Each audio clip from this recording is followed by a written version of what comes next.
Monsieur, aujourd'hui, on voit quel chapitre? On voit on finit chapitre 4 et on voit début de chapitre 5. Donc, en principe, demain, pas demain, mais le prochain cours devra avoir terminé chapitre 5. OK, merci. Donc, on pourra faire le lab 4 après ce cours. Oh, oui. Merci. Pas de problème.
Good morning, Professor. Good morning. I just made it to Canada, so. Oh, welcome back.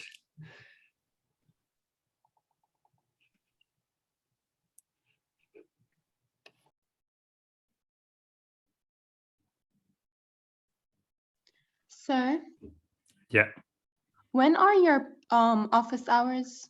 What time? they're Monday, Wednesday, Friday from 4:15, I think, to 5:30, if I'm not mistaken. Yeah. So Monday, Wednesday, and Friday. Yeah,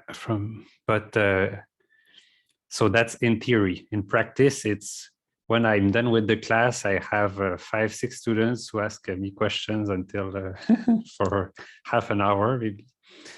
So yeah, that's how things turn out. But in principle, that's from 4:15 to 5:30. Thank you.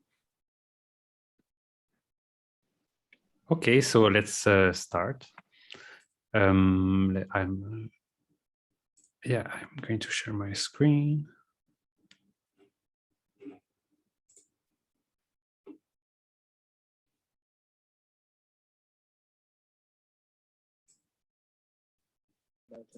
Bon matin, monsieur. Bon matin.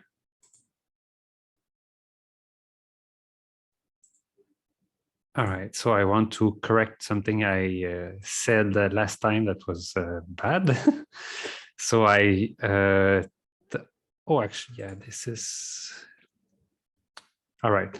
So yeah, I have 7 units there, and if I lose 2 units, last time I think I wrongly computed it was a 7% drop, but no, it's a 29% drop. And 29% increase if you count 5 over 7.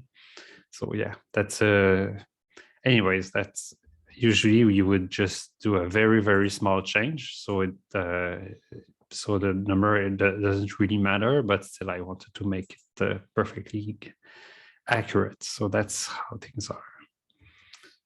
Otherwise, you don't have to change anything. I just changed the number there. Okay. So we did all of this. Yeah, so we should hopefully finish this quite fast. Yeah, this was all right. So last time what we just saw, I just want to show again, it's that it doesn't matter if you impose a tax on consumers after they've paid or on producers for the amount they've sold. It's the result is exactly the same. So the intuition for this is so think of the following. So imagine a friend of mine wanted to have somebody deliver some substance to the house. So he would say, okay, well, the substance is $30 for a few grams. And then, okay, that's good. So that's the price. But then if that person, for some reason, their car broke down. So what do? Oh, we cannot have the deal because he cannot come. But maybe that time I could go to his house and get the substance. But then, it's a hassle for me. I would like the service of having that person come to my house and give it to me. So I'm going to say, well, instead of paying $30 and receiving it with delivery, then I'm going to just pay $20 if I have to go to your house and get it. So you see that there's always a way for us to manage to have the deal in the end. That person, for them, it's less a problem because they don't have to provide the delivery. For me, it's more of a problem because I have to go and get the product. But what do? We adjust the price. So it's the same thing here. In that case, the producers pay the tax, but the consumers agree to pay a higher market price. Here, the consumers pay the tax, but the producers agree to receive less money since they don't have to pay the tax. So in the end, everybody has it turns out well for everybody, and that's how economics works. Is as long as there's a bargain that's making two sides happy in some way, then they can manage to make a deal. Unless there are restrictions or laws that prevent them to do it. And that's what we're going to see later in the class. All right, so now who gets to pay the share of the tax? So to see what who gets to pay, we compare the original price. Here it's P0 to the price that's paid by consumers and suppliers or producers. So here we see that it looks like if both sides are paying an equal share, because here the consumer price is, I don't have the units, but it's it's like half 1.5 squares higher than the original price. And here the producers receive about 1.5 squares lower than they received before. So it looks like both sides end up paying the same share of the tax, who of course the tax goes to the government. But then what determines who pays the tax? Well, we'll just see. And last time we hinted already at who pays the tax. It depends on everybody's market price elasticity. All right, so so who gets to pay the tax is called tax incidence, and it's distributed in a manner that depends on relative elasticities of supply and demand. So here's an example. So here we have demand being very inelastic or very elastic. Oh, maybe I should have asked you that. Anyway, so then what happens? Who pays the tax? Let me zoom in a bit. All right, we see something. So if the demand is very inelastic, it means that consumers cannot adjust their quantity. They want to buy that quantity of goods very close to Q0. They're stuck. They don't have any other alternative. So then it gives suppliers a very good bargaining power on them. So that's always the case. If you bargain with somebody, then who gets to pay more is the person who has less bargaining power, and who pays less is the person who has all the bargaining power. So here, having an inelastic demand means that consumers don't get a good bargaining power. They reveal that they really, really, really need to buy. And then what ends up happening is, so here's the tax, and what happens is the price paid by consumer gets very, very high, and the price paid by producers get very, very low. So how do you see this? How do you draw? How do you know? Well, you just draw your demand curve that's very steep, and your supply curve, and then you just need to, so here the suppliers are the ones who pay the tax, but it doesn't matter. So you just draw so if you know that the tax T is this amount, then you just shift the supply curve up, and then you see what happens in terms of market equilibrium. So you see that the new market equilibrium is here, with a very high price for consumers. And what the suppliers end up receiving after they pay the tax is this PC minus the tax, so they end up here. But you see that the share that they pay is very, very small, and the share that consumers pay is very, very large. And you contrast that with the case where supply is rather inelastic, and demand is rather elastic. And in that case, we do the same. So we shift the supply curve upward with the same amount, the same T. I guess it's the same thing. Let me just check for fun if it's the same thing.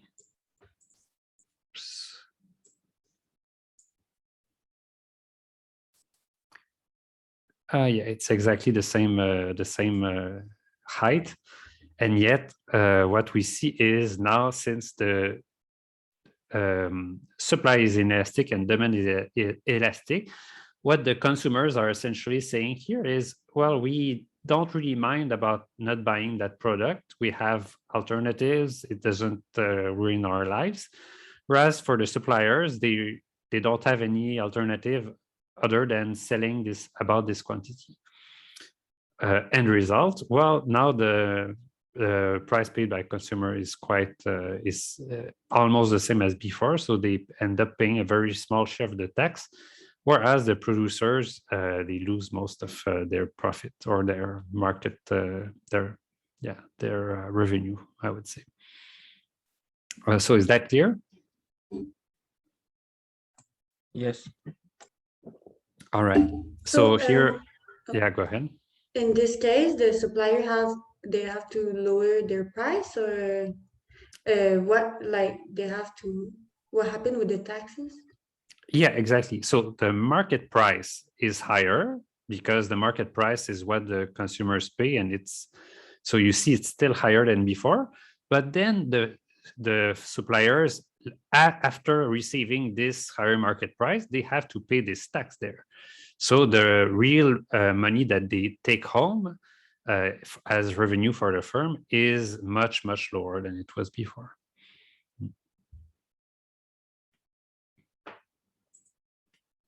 All right.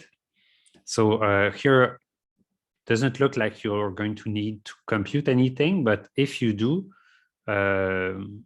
yeah, if there are exercises in which you need to compute stuff, we'll go over that, but it takes a bit of time to do them. So I don't think you need to. All right.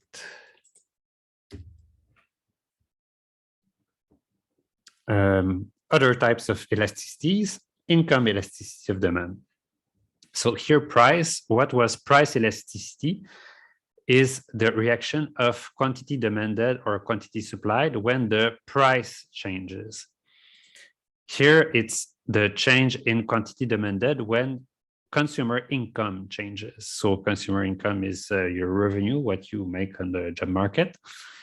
So it's of course going to affect your how much you want to spend on some good. But the definition is exactly the same. So percentage change in quantity demanded divided that by percentage change in income. Is it positive? Is it negative? Well, it depends. So if it's positive, we say that, it depends on what good you're buying. If it's positive, we say it's a normal good. And if it's negative, we say it's an inferior good. And we're going to see a bit what we mean by that.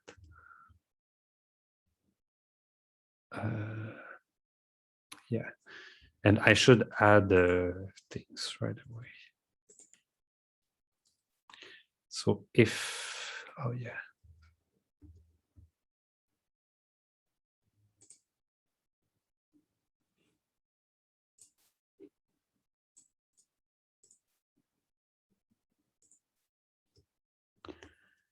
So just to complete the definition, so if, I can't do a small y there, so I'm going to write it this way, is larger than 1, we say the good is, somebody knows? Luxury? Yes, is a luxury good.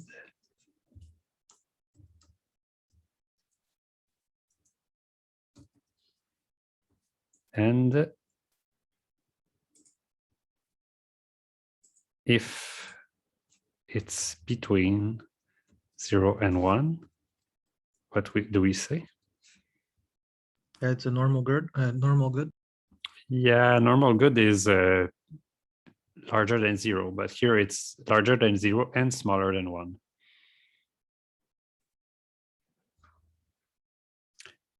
We say it's a necessity.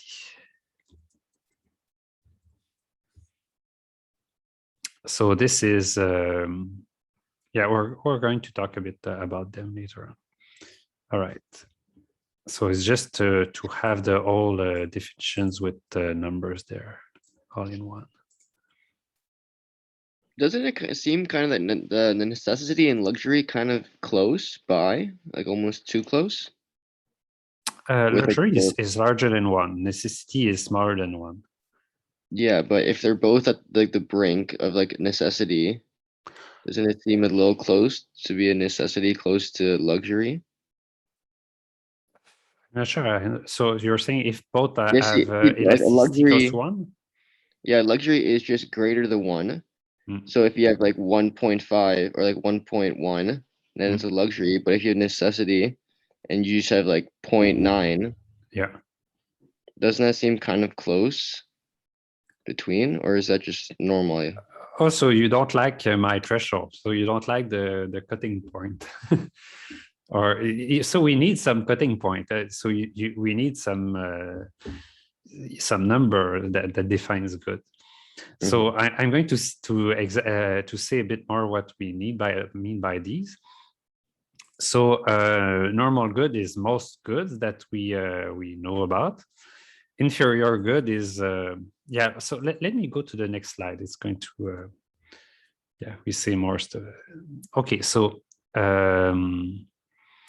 yeah, so income elasticity is positive but less than one. Then demand is, yeah, okay, so that's just definitions. Yeah, necessities. Okay, so positive but less than one, they are necessities. Positive but greater than one are luxuries. Okay, so what do we mean by necessities? So most good actually are most goods are normal good and necessities. For instance, food.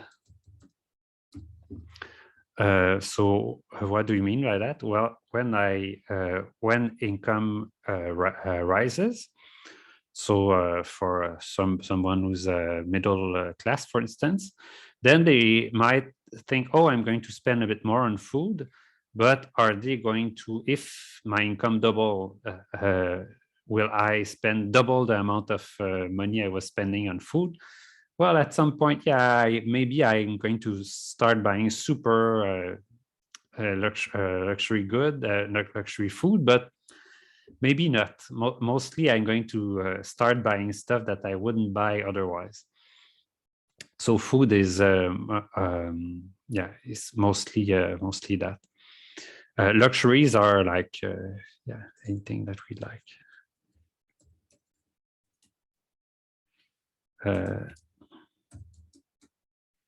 So diamonds. So diamonds, it's something that poor people cannot afford, and then when you become rich, then you start being able to afford. So you start at zero, and then the proportion of diamonds in your in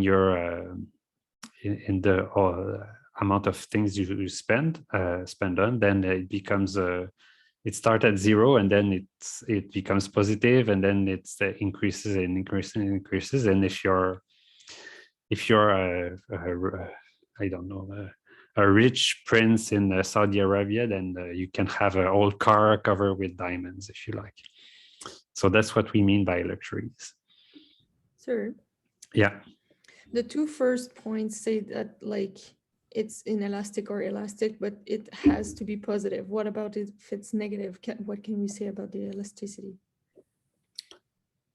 Yeah, so that's the thing. We usually yeah, you don't really consider it. It's just yeah, it's Okay. if it's positive, you have something to say about it. Well, you could say it's, yeah, that's the thing. It's hard to say something is very elastic, but it's negative too. It doesn't make a whole lot of sense. Yeah, so we use that to talk about normal goods. Okay, thanks. So do these Yeah, inferior goods. All right. So what are inferior goods? So I like to, so that they have negative income elasticity because when the income rises, then people spend less on it. Somebody has an example of inferior goods. Very cheap bread. Yeah, cheap bread.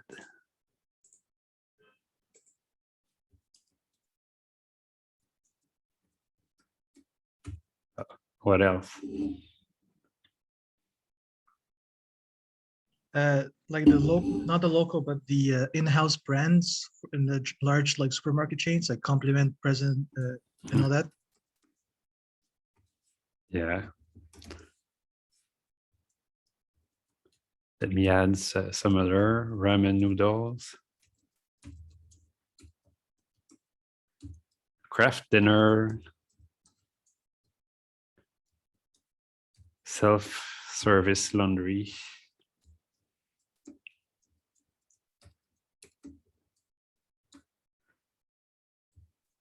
And so all those goods are commonly known as student goods. Because when you're a student, you don't have a lot of money, and that's the way to survive is buy this stuff. But then when you hopefully start working, then you can switch to some other better goods. So I hope that makes the point. Yeah. So for these, we don't really talk about elasticity. We just say they're inferior goods. All right. So that's what I wanted to say about. Yeah. One thing I have to say though is, yeah. No, maybe I'll talk about this later on. Yeah. Okay. Last type of elasticity, cross elasticity. So now we're back with price, but here it's what the price of one good does to the quantity demanded of some other good. All right. So it's best explained here. So percentage change in quantity demanded of good X divided by percentage change in price of good Y. So it's not the same good. So this is not exactly true.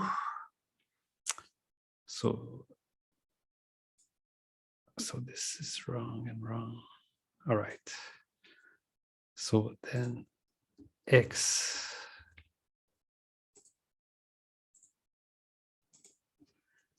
is a substitute of good Y. Then here it's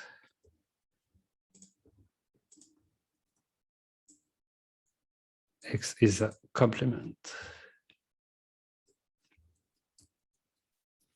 of good Y. So this is the exact definition.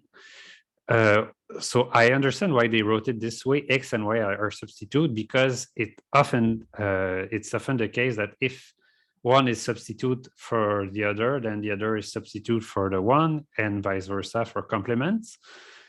But the exact definition is this. So I think you're smart enough and advanced enough anyways to have accurate definitions. So this is the accurate definition.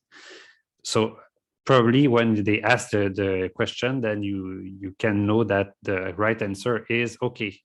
Cross elasticity, which is positive, then both are substitutes.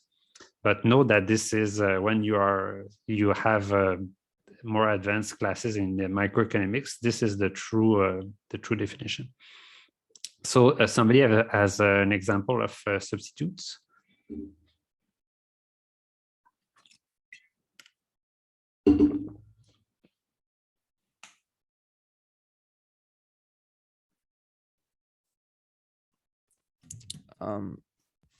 Pepsi and Coke are substitutes. Yeah, Pepsi and Coke.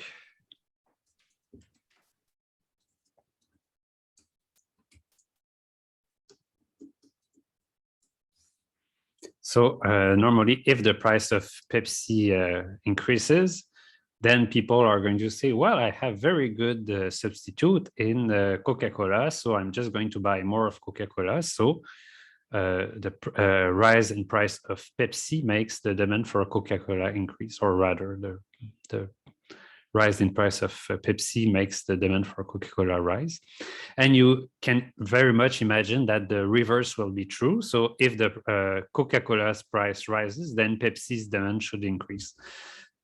But it doesn't have to be the case. So it's the case for most times, but maybe not always. So that's why we write it this way. This is a more accurate way to write it. An example of complements? Computers and monitors. Yeah.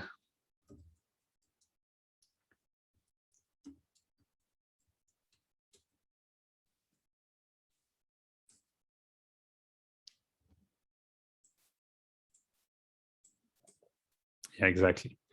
So if the price of computers rise, then, oh, why would I buy more monitors if I cannot buy a computer with it? So then the quantity demanded of monitors should go down.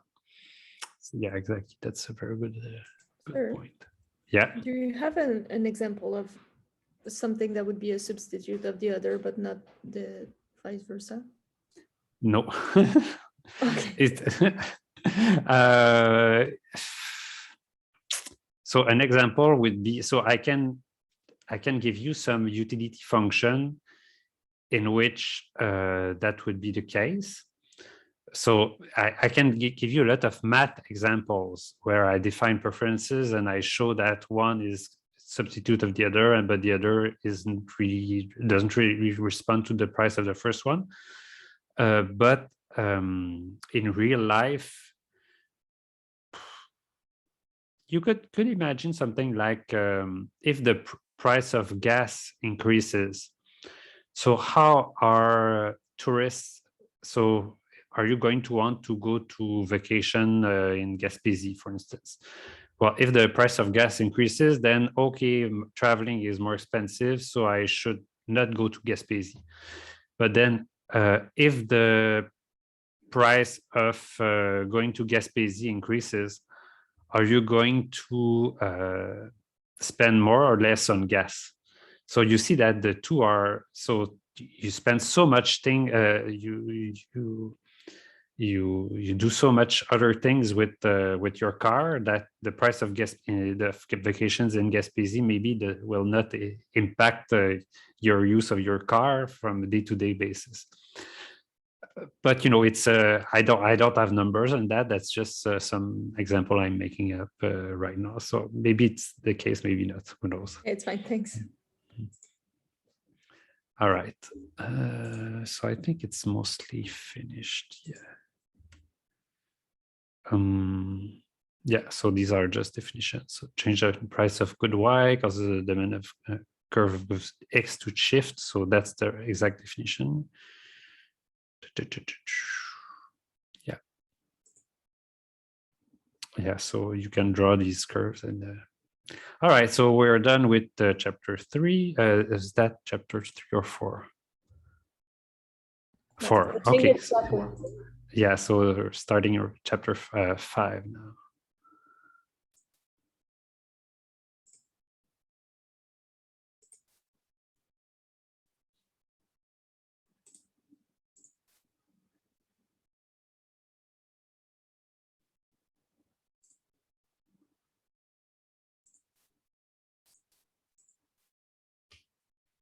Okay, price control. So it should be easy because that's something that, so I've been talking about many of the examples that are going to be useful in this course. So it's about all the ways in which government can intervene on the market and why. So it's quite interesting because in a way, economics is, so we like to describe how a market works, but the thing is, at some point, the reason we're doing this is because we would like to improve things, and it goes through the government and market intervention. So that's what we're going to see. Well, start seeing. So yeah, so here we're going to see government control prices, rent control, case in Canada, and introduction to market efficiency. What do we mean when we say that markets are efficient or not efficient, for instance? All right, so discriminant prices. Voluntary market transaction need that both buyer and seller are happy with doing it. And if for some reason one is not happy with doing the transaction, then it doesn't happen. And more than that, I would say that most market transactions make both parties happy. Why? Well, because we have this, people have sometimes this conception that, well, there's some price at the market. So if it's something is $10, then so there's no winner and loser, because I buy the good, I get $10 more, or something that's worth $10 and I give $10, and the store gets $10 and loses something that's worth $10. So nobody gains anything. But that's not the case, because if it were the case, then why would I spend the time to go to the market? Because the time to go there is wasted time too, that I could be spending doing other things. So in the end, it would be a loss for me if I go buy something $10 and I just gain some value that's $10 for me, but I've wasted my time, for instance, then I should just not do it. So why are transactions happening? They're happening because they make, so I was willing to spend maybe $15 on the good, but it turns out that I only spent 10, so I'm happier. And the store would have been willing to sell it to me for $8, but it got to sell it to $10, so the store is happier too. So that's that's how market works. Yeah. But actually, we're going to see cases in which the quantity, so the number of sellers and the market number of potential buyers may not agree. And these will happen if we have interventions on the market. And we call these disequilibrium on the market. All right. So first of all, this is the market equilibrium we're talking about. So we have supply here, demand here. Yeah, so so we start with this. So this is the Q0 is the exact quantity at which the market price is such that there's exactly the same number of people who are willing to buy something than people who are willing to sell something. If the price were higher, then there would be more suppliers, but fewer buyers. So there would be a disequilibrium, and same here, same if the price was lower. So why do we see this equilibrium in reality? Well, we see that if you have, if the government decides that the price should be higher or the price should be lower. So here's an example.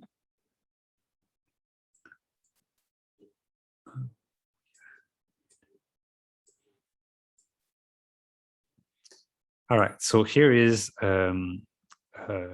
price floor. So sometimes it may be confusing to you. You hear price floor or floor is low, so probably it's low. No. Price floor is when you say price cannot be lower than a certain amount. And when do we instigate a price floor? When we want to raise the price, when we think that the price is too low. So here that's the case. So the market equilibrium is as price of P0 and Q0. And now the government says, oh, I think that this market price is too low. So what do? Well, I just decrete, or I just decide by law that this price is too low. So now no transaction can occur unless the market price is actually P1. So so that's just the government can say anything. So he says that. Now what happens? Well, if the price is P1, then you have to ask yourself how many people are going to want to buy it. Well, you look at where P1 intersects the demand curve. It intersects here. So Q1 is the number of people who want to buy the good. Well, if the price is higher, then few people want to buy it. So they're not very happy about it. But if the price is higher, then you ask yourself how many people want to supply the good. Well, if the price is high, then more people want to sell you something. So you see that there is what we call an excess demand. Now, who wins? What is going to happen in reality? Are we going to see Q2 or Q1 being exchanged? What do you think? Q1. Yes. So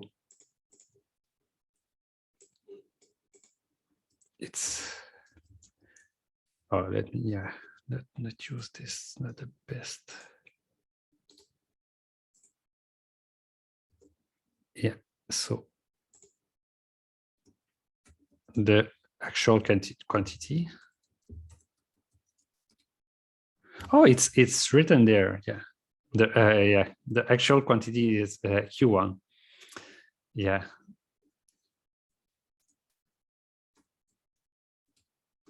Is Q1 because it's a free country.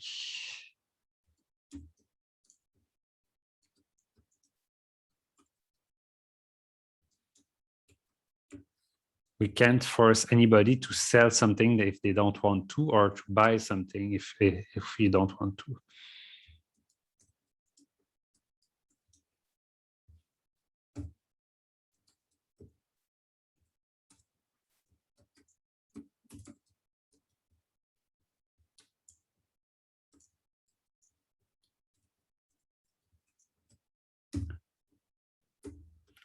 So you can say, what you can say is the law is you cannot exchange it at some price that's lower than P1, but you can't force anybody to exchange something if they don't want to exchange it, or produce and sell it if they don't want to produce it. All right. So, but what can this? Yeah. What do you think could happen if we instigate such price control?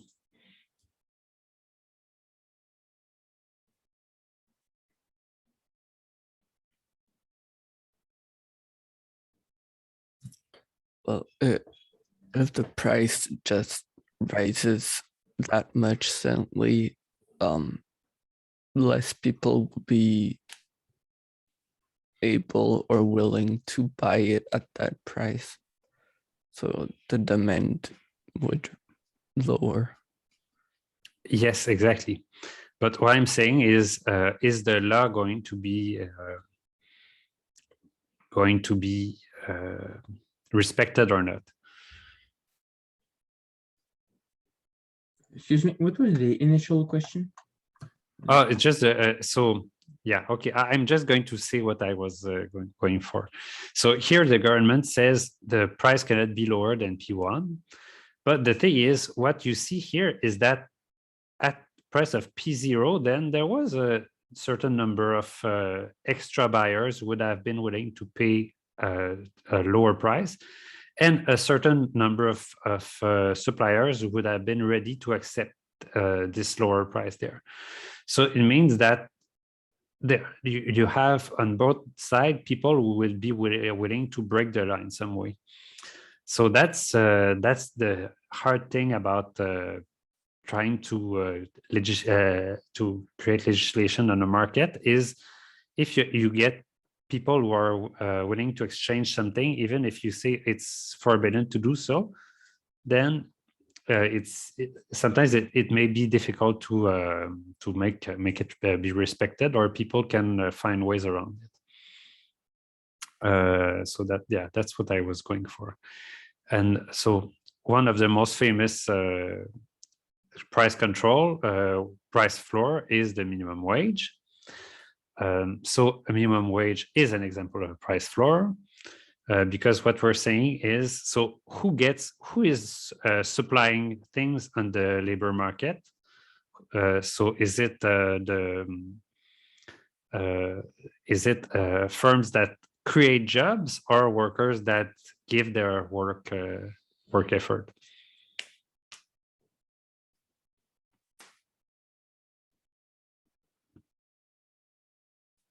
So question.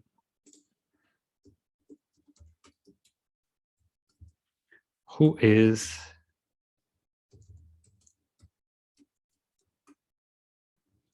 or consumer on the labor market?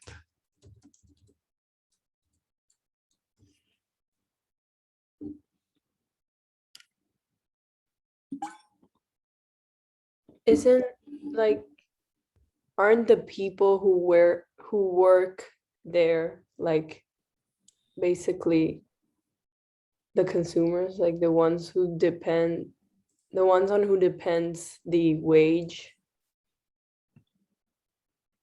So you're saying that workers are demanding work. Is that it? Sort of. I don't know how to explain myself. I would say the inverse, no?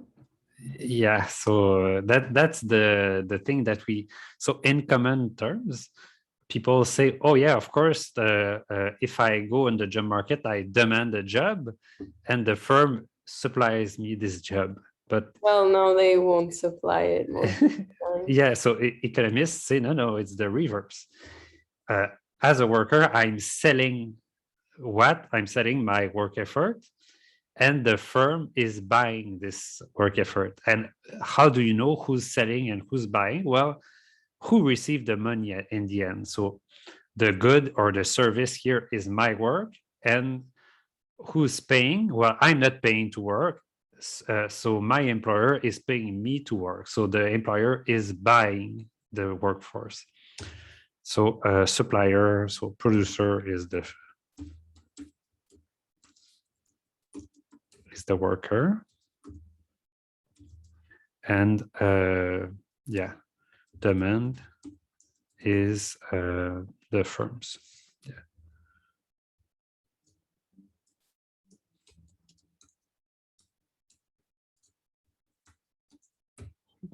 But sir, the demand can be also the population, no? The demand can be the population. Be the population. Oh, so you're saying so other people can directly buy. So yes. Okay, so from firms or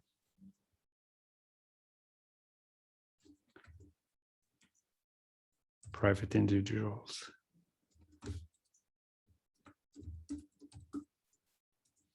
Who buy this work. Yeah. So then what is, so the wage is a price floor. So, and then what this means is as a worker, I cannot sell my workforce at lower than, say, I don't know what's the minimum wage now in Canada? I forgot. Is it $10 or? It's provincially regulated. I know 14 in Ontario. Oh, 14. Wow. I feel so ashamed because I'm a labor economist and I didn't care for that. I've been living in Europe too long. It's yes. $13.50 in Quebec. Okay. Yeah. So minimum wage.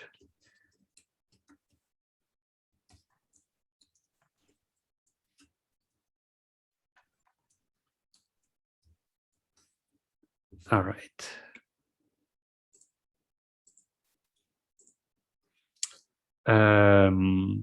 Yeah. So then what would happen if we have a minimum wage? Well, we just look at our graph. If this is the minimum wage, then who's supplying workers? A large quantity of workers would like to supply their labor force, but a smaller quantity of firms or other people who would buy this labor are willing to buy it. So then what would excess supply be? This is unemployment. So excess supply of work.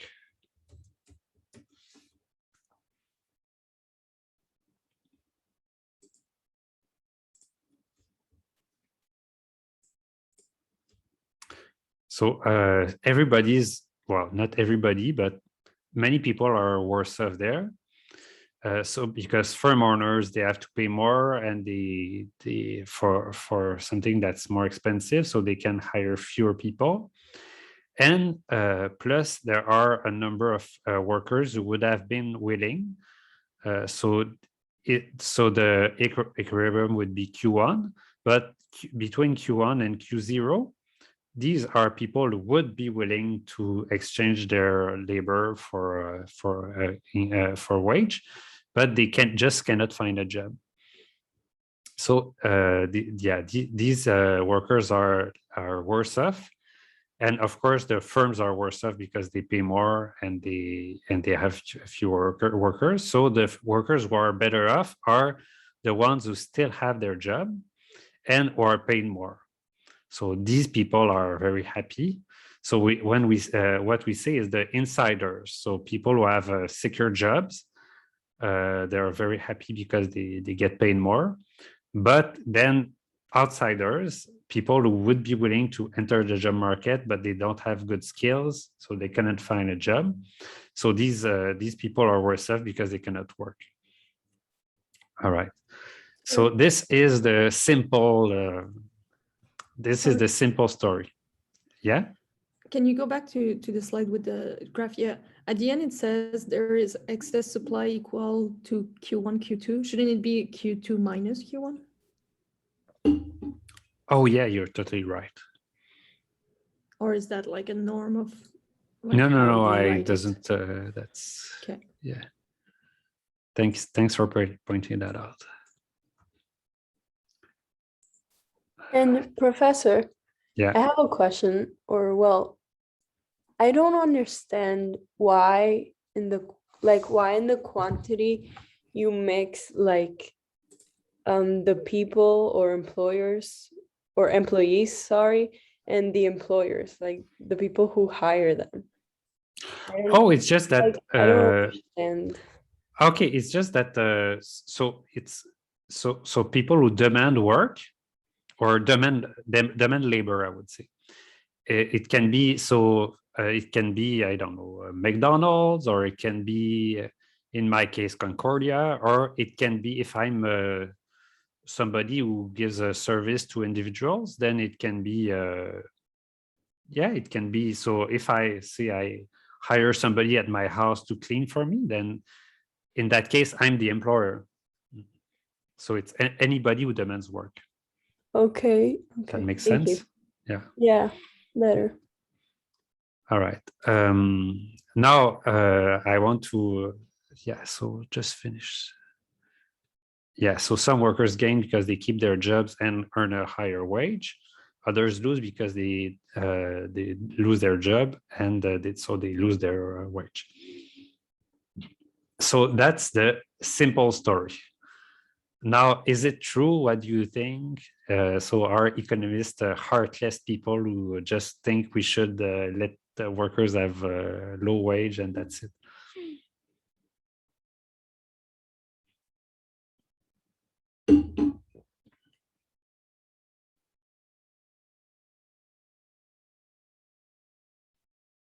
Nobody has an opinion.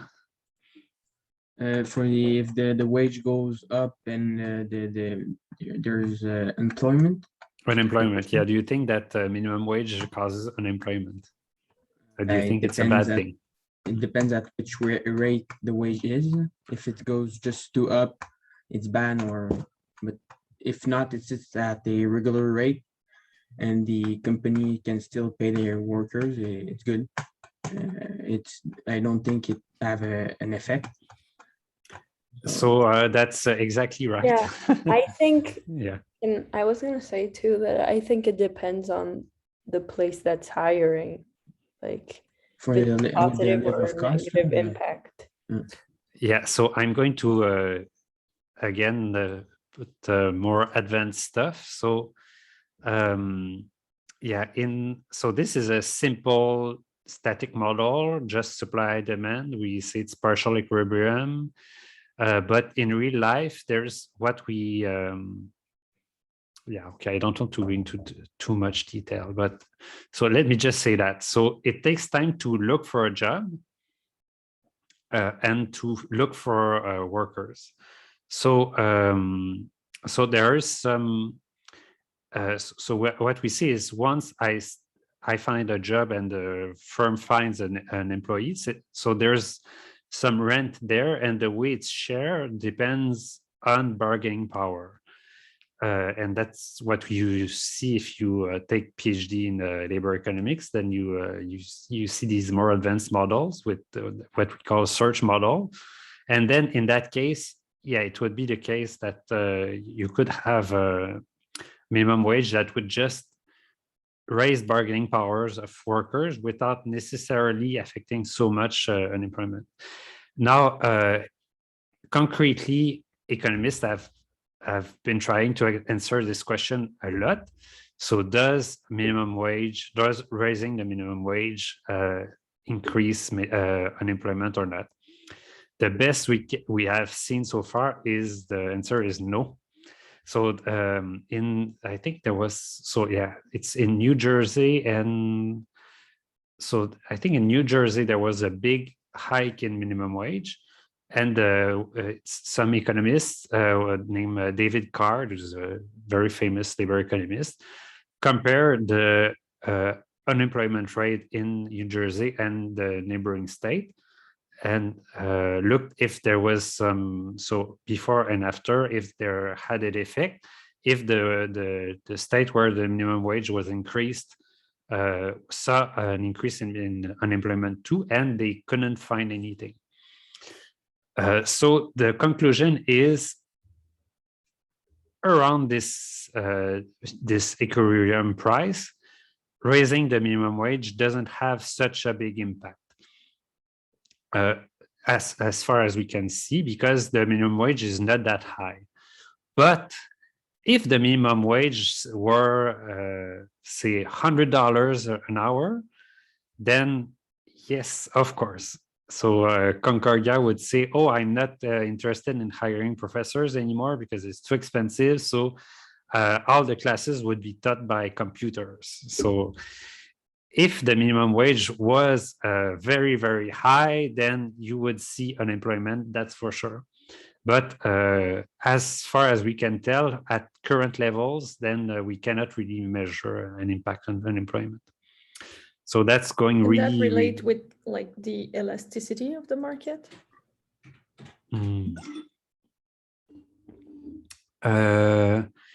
Yeah, in some way, yes.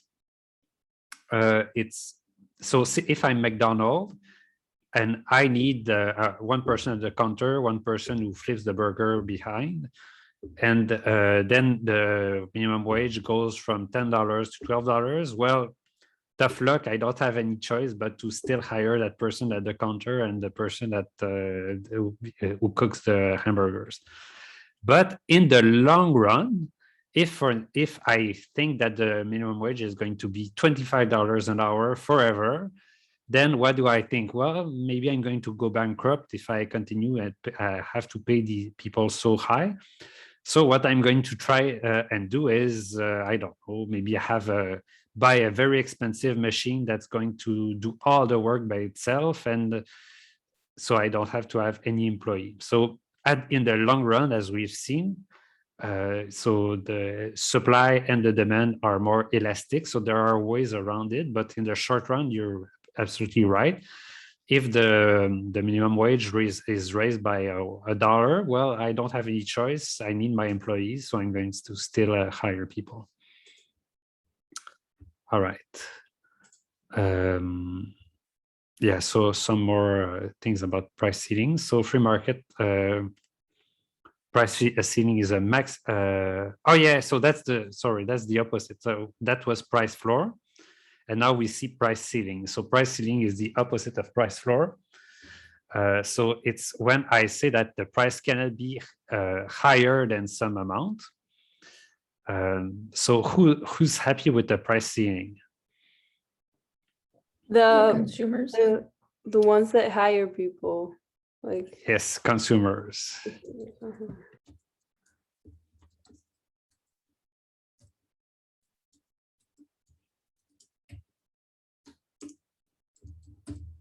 And yeah, you're right. If it's the labor market, then yeah, price ceiling would be. So that what would be price ceiling? It would say, okay, you cannot hire somebody and pay that person more than $5 an hour. So yeah, I don't think we're ever going to see a price ceiling on the labor market. Well, for entry-level jobs, that's for sure. Yeah, so there are maximum price, and that's just the opposite. And again, it's first come first serve allocation. So what we yeah, let me just go back to this there. Yeah, so here what we say is the short side rule.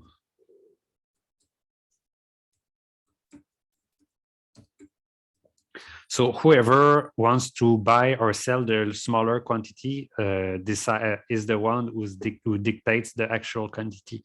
So here,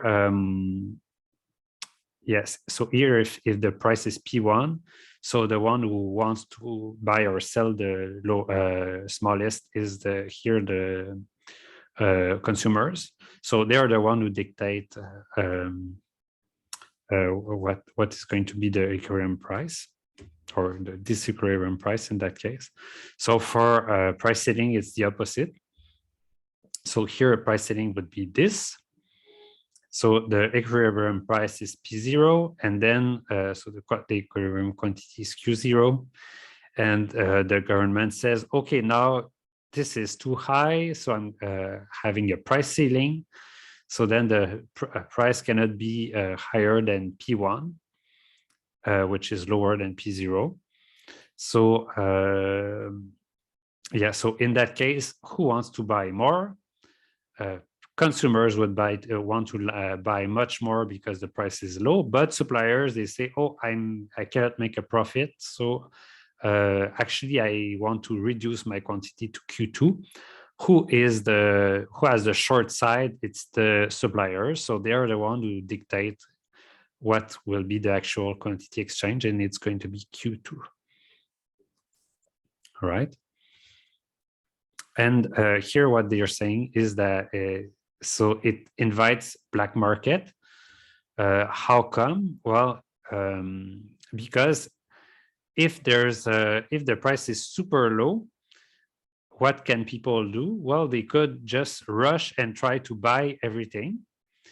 So when I manage to buy everything before the other people, then I can just decide, okay, now I'm going to try to find the people who would be willing to buy this small quantity that's on the market, and I could sell them at a price up to P2 here, and make all this profit for myself.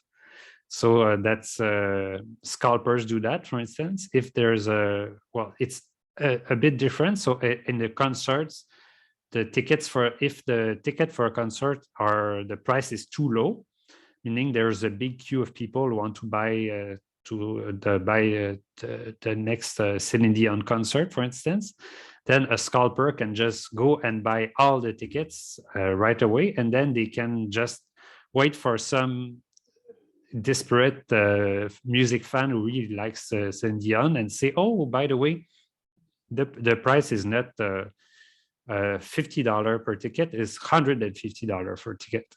And that person really wants to buy the ticket, so they would end up paying a very high price. And here the profit, or not the profit, but the revenue wouldn't go to Ticketmaster or to Celine Dion, it would go to the scalpers in that case. Does that make sense? Yes. Yes. Good. All right, so this is exactly the opposite of the. Again, we don't have we don't have specific examples, but yeah. I mean, we don't compute things, but I guess in the next micro class you're going to start computing all these things there. Okay, so what are price ceilings for? To restrict production, to keep specific prices down, and to satisfy a notion of equity in the consumption.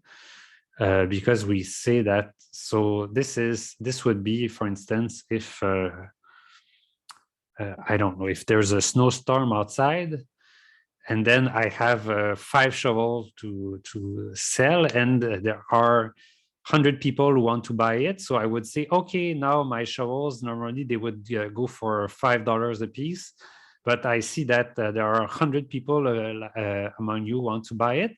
So I'm willing to sell each shovel $100. So what could happen then is, okay, well, maybe some rich people in the crowd would have enough money to buy it, but then the others would all go home and not be able to buy the shovel. So we would say that this is unethical to do so, but in a way, there aren't enough shovels for everybody, so it's not like there's any way to make people happy, everybody happy. But what we tend to say is, oh yeah, but it's unfair to. For some instances, it's unfair that rich people get to have it and the poor people don't get to have it. So it's really a question of equity, and yeah, it's something that economists don't have a lot to say about, but that society can decide, oh, we think that supply and demand shouldn't dictate this thing or that thing, for instance. Yeah, one big thing that's not there that I want to add is restrict the impact of market power. So this is very important. So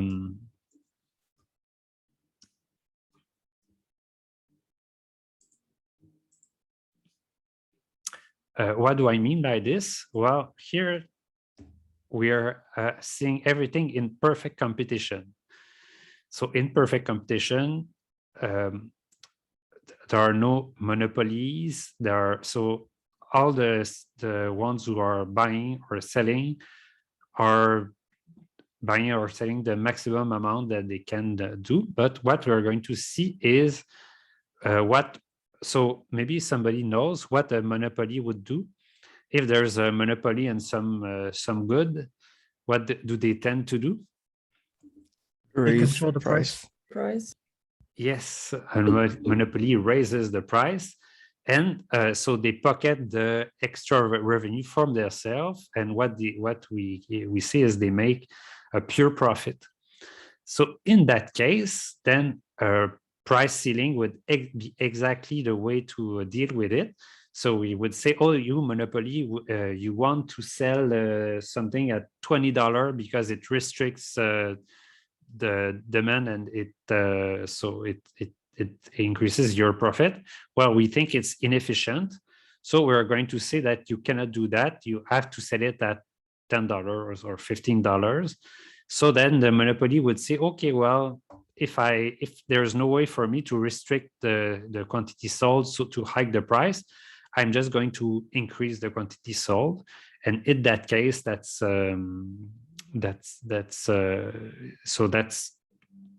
totally beneficial for the society.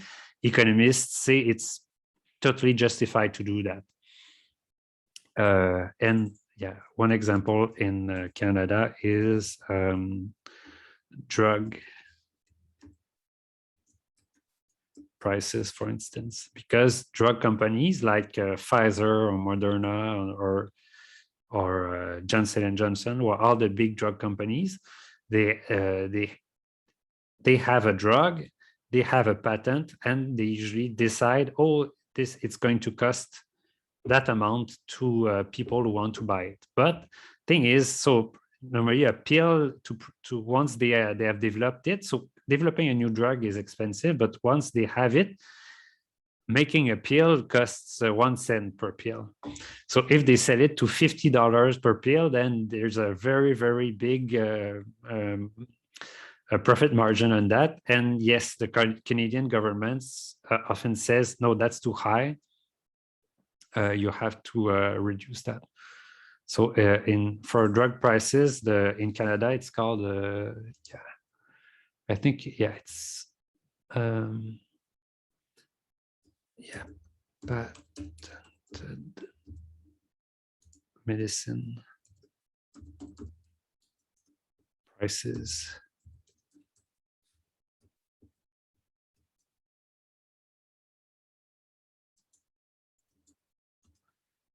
Review board in Canada that reviews the price of patented medicine, and they say, no, we say that this price is too high, you have to lower it. Yeah, but then again, there's black market, because some people may try to actually bypass the government regulation.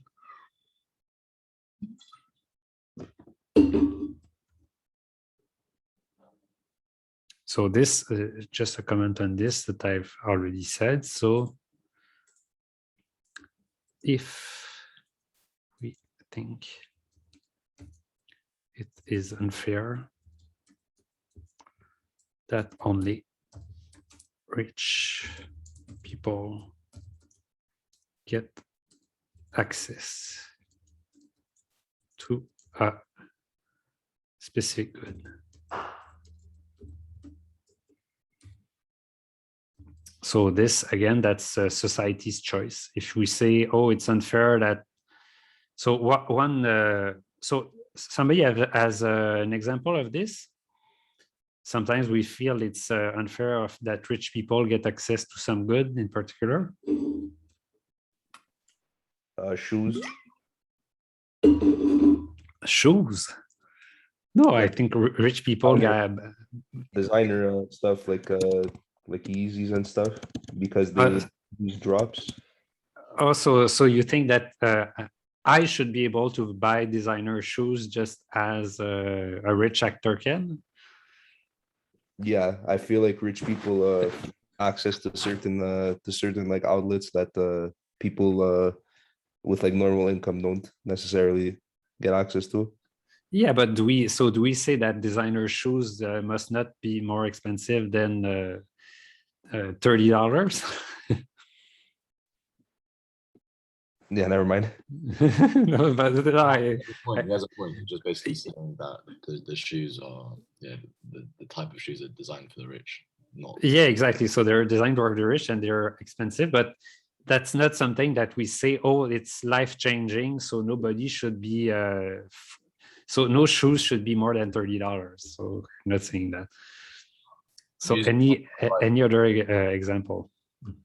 Real estate, for example, use that as an example for. Yeah, real estate is a good one. The Yeezys was a shout. Yeah, so example, so real estate.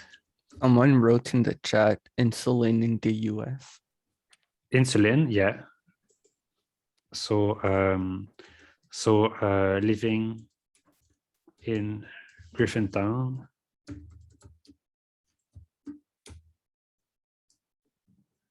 So what do we do then? We say, oh, rents shouldn't be too high, or we should have housing for poor people, this kind of thing. So insulin. Or but I have a question. Doesn't yeah, go ahead. like doesn't that depend just on like the object, because like basic necessities can be, let's say, expensive too. Like as someone said, the insulin, and that's just a basic necessity. So it just can be anything. I mean, sometimes something is overpriced and like people need it and it's just overpriced. Like there's plenty of examples we could say.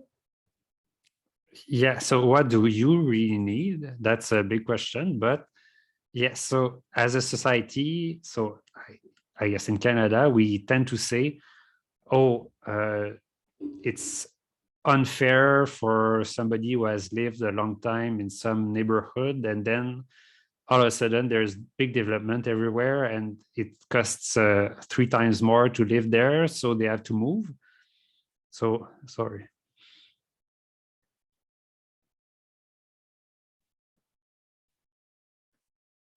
I was about to sneeze. Anyways, so we may say it's unfair, or access to the healthcare system. So we're uneasy with the for-profit healthcare system. Yeah, I think that's one of the main, let's say, problems. Yeah, but rich people, they say, oh, why? If I want a scan and it costs $10,000, why should I have to wait 6 months to get it? Why should I have to wait as long as some poor person? I just go to the US and get my scan in 2 days and that's it. So is it moral? Is it not moral? Well, it depends on your if you're rich, you say, oh, it's perfectly fine to be able to pay and get it. If you're poor, not that much. So these are interesting debates.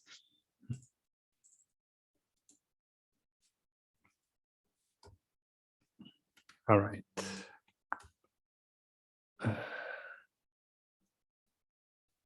But I have a question. Like, can we say that price ceiling is only like they apply price ceiling only on things that are more necessary, but things that are more like, let's say the clothes industry, there's no price ceiling, right? Yeah, I don't think there are any.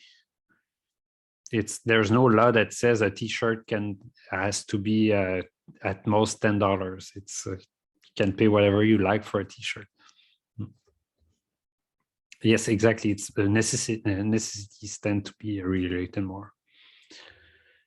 All right. So one example is rents. So rent control, we think sometimes it's unfair that a rent becomes too expensive. So it was actually a part of the debates in the federal election we just had, in which Jagmeet Singh said, oh, Trudeau said he would control rent prices, but it's not the case. Rent prices are exploding. It's unfair for middle-income families that they cannot have access to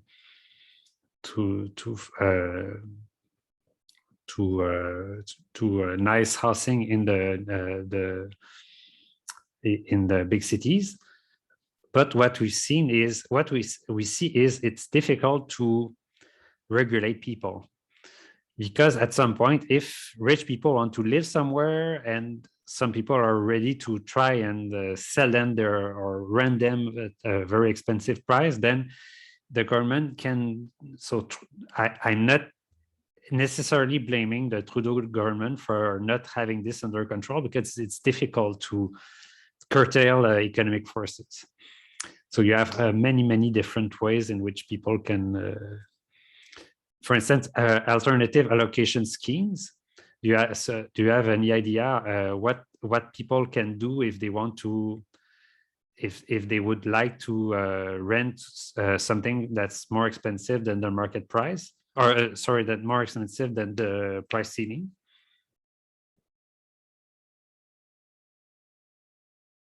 Excuse me, you asked an example? Yeah. Of a price ceiling? Yeah, no. So rent controls, what people can do to curtail rent control or to go around it.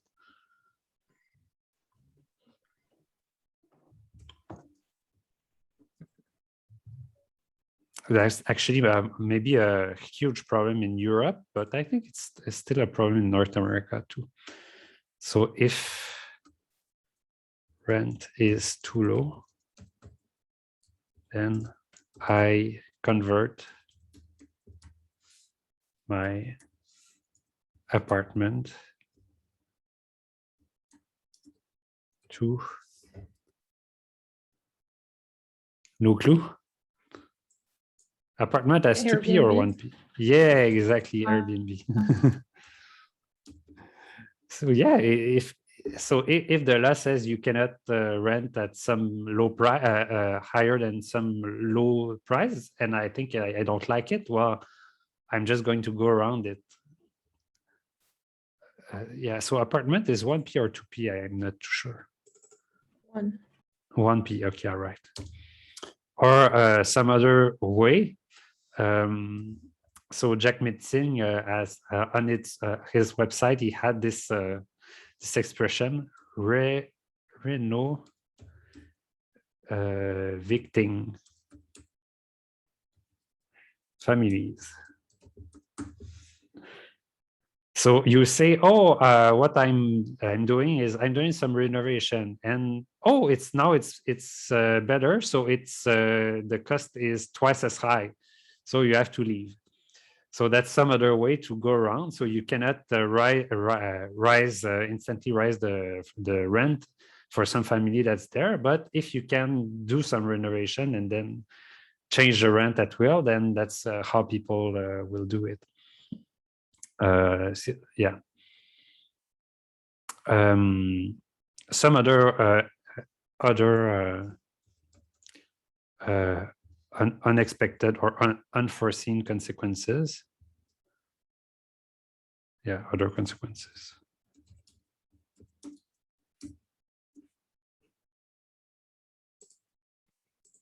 So if I'm a landlord and I would like to raise the rent, but I cannot. So what can I do? I can rent B&B. I can evict families by renovating, or what could I do too is not renovate. So in normal time, I would say, oh yeah, let's repair one or two things, and then I can rent it for more. But if I cannot, then what I'll do is I'll convert something that was a good product that would have been $2,000 per month to a bad product that's $1,000 per month by not renovating anything. So many unintended consequences that can happen with this. All right. So yeah, rent control is complicated. We may say it's unfair that some nice neighborhood for middle-income people now gets invaded by rich people, but it's when there's demand and supply, there's so it's difficult to. I don't have a great solution for that. It's a complicated topic.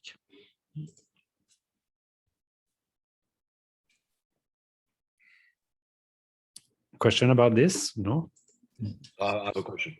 Yeah, go ahead. How long does it take for the black market to appear? Is it immediately once the effective of the rent controls happens, or is it like a later stage? Do you know? Surely it takes some time for the black market. Yeah, not too sure. It depends on the good, I guess. Like a house we're talking about, like an apartment that you were talking about. Yes. Well, black market for rental, I'm not too sure, but if there's some good, like I don't know, if like for instance, if I want to buy insulin and I can't find it because the price is too low, but then I can go to the US and get it at a higher price, then it mightn't be short. So there are many different ways to go around the price restrictions. So it depends on which good we're talking about. Yeah. All right.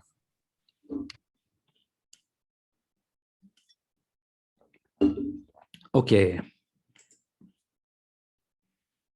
Oh, yeah, by the way, what time is it? It's 10:05. Oh, it's 10:05. Oh, Yeah. okay. So class is over. Okay, so we stop here and we can continue later. Sorry about that. Yeah, I didn't. Oh, my phone is there. Yeah.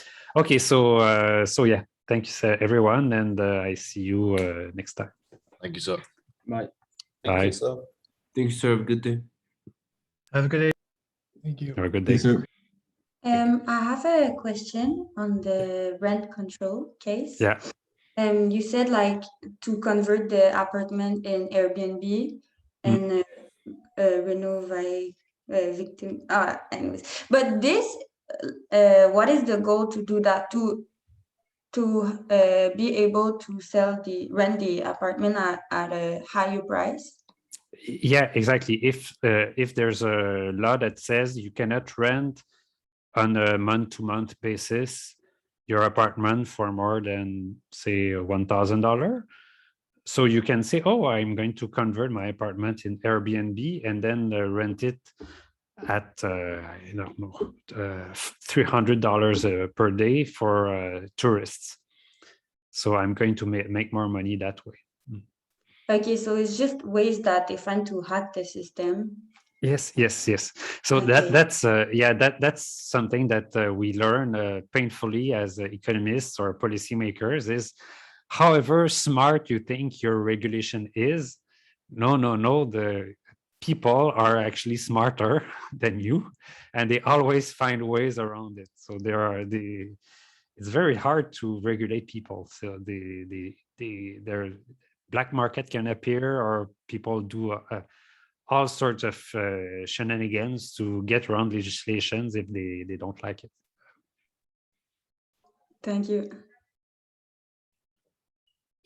Education is so perplexing as a topic.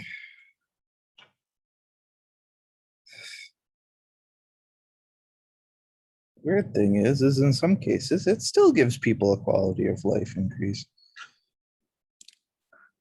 So you're saying in some cases it's, yeah, I'm super happy that if I'm in an apartment right now and the rent cannot jump 50% higher next year, I'm super happy. That's for sure. Yeah, it's complicated. I'm not saying that we shouldn't have any rent controls. All I'm saying is trying to control prices is difficult. Thank you. Have a good day. Have a good day.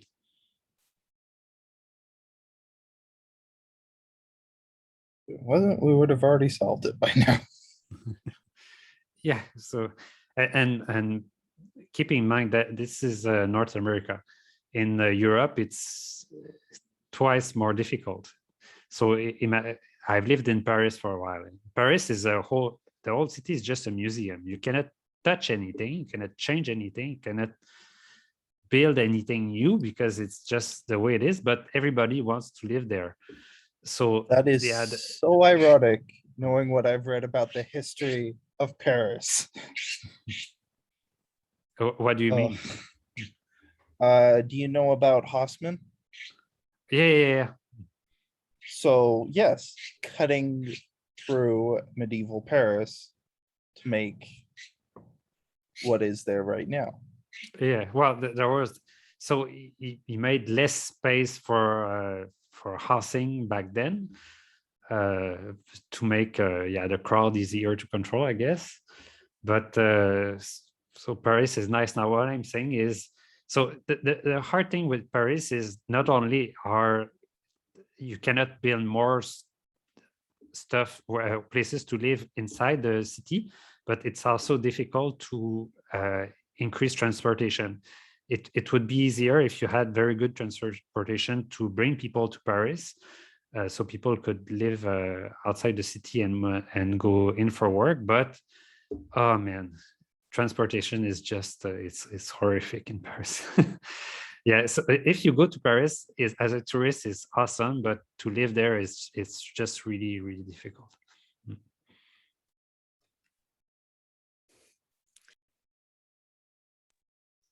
Is there something else except la SNCF to go from one place to Paris?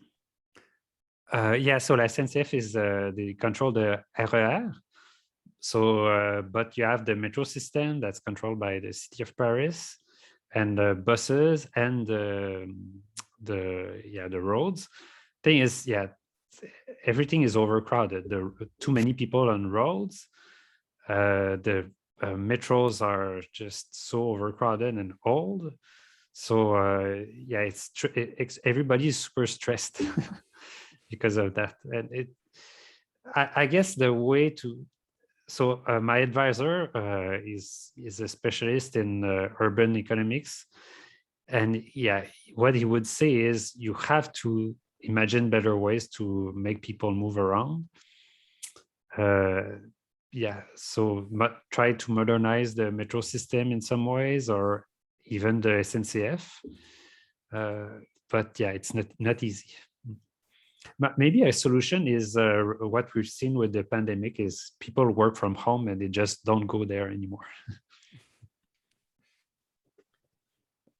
There's some stuff on that front. It's probably likely that it's a level of more places to meet than anything else. Yeah, or move the economic activity elsewhere. It's very prestigious to work downtown. So yeah, that's where people like to have their offices. You're getting into the idea of, does business need to be face-to-face? And in certain situations, I have seen arguments towards that, but yeah, well, it's better. I would really like being able to teach you face-to-face. Not we can't, but yeah, some activities are much better face-to-face. That's for sure.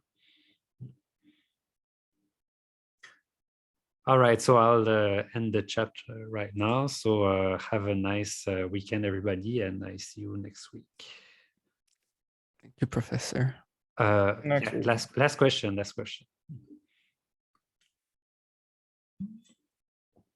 Yeah, go ahead. I just said thank you. Oh, okay. Thanks. All right, see you next week. Bye.